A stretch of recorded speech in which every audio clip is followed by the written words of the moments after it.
back in here and do a button of type submit. I like to be explicit about that. Let me give it some sugar, make it look a little bit good. So btn success, and then I'll do submit.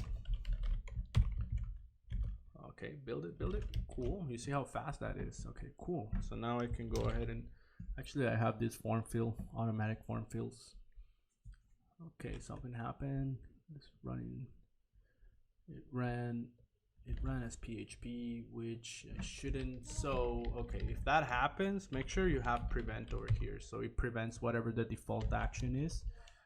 Maybe PHP is looking at it and it's like, hey, I don't see any action, I don't see anything like that. So now you see, now we're getting all these data back. So all right, so we're done. So let me look at the network tab just to show you that that's actually going on. Submit form, it's getting response, name, and boom. And that's also being printed in my console log, so I can go ahead and do multiple of them, and that's it. We've set the email already. So now we're gonna set up a notification that's basically gonna be sending this email somewhere. So if I go art make notification, actually notification, and I form notification. Okay, so I'm gonna be setting this up over here, and if I go into form notification, I look at, okay, it already has the mail service. Okay, so this and this, and let me just pass in like an array of data. So this is gonna need an array of data for it to work, and I'm just going to pass it like somewhere in here. I'll just do JSON, and you get the point. Like, you can make this look however you want, and this data, and it just needs that in my composer. Okay, so now I'm just gonna be sending this data inside of that. So I need to make sure that I actually have that property set up. So if I just do, and this is the reason why I love PHP Storm so much, it'll just do it for me. And like, honestly, any IntelliJ product, like, it does that. You can add property, I can make it protected, and boom, I already have that property set up for me. So here's what I was looking on demand notifications. It has changed over the years. So some projects that I still work on are 5.8, some are 6, some, I think this one's 7. So it can get a little bit confusing over time, but documentation is awesome because you can always find your way around it.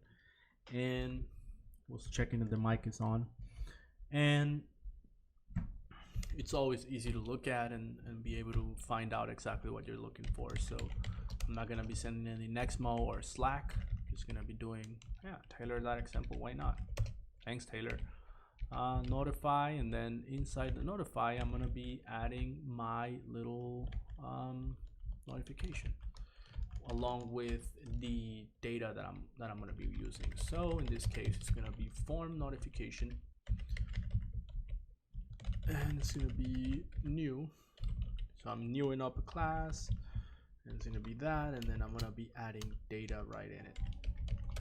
So now I can send it. And usually you will add you will go to the model, you will do notifiable, and then you can do something like, hey, find me the user that's on this request. And then once you have the user on the request, you can do something like user notify, and then pass in the notification and the data that you're trying to do. So we're doing on demand, which you can send it to any mail and that kind of thing fast.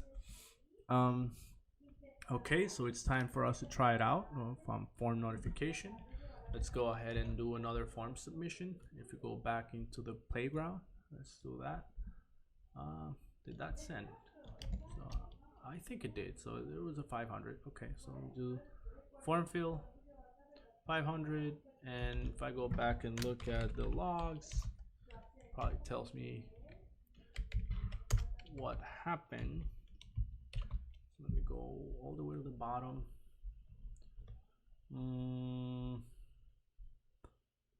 Cannot send message without a sender address. So I need a sender address, and that's probably something that I can do inside the environment. So from address, yeah, it's null. So test add test.com. Let me see if that works now. It's still the same issue. Let me see if it's the same issue.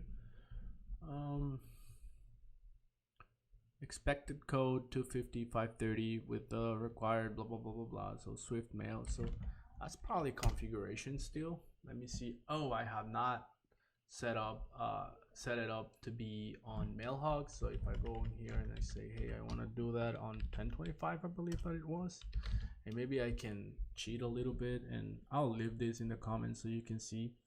But the project that I sent it from a little bit ago was this one. So let me go into it, and let me go into some of the configuration. Okay, and close.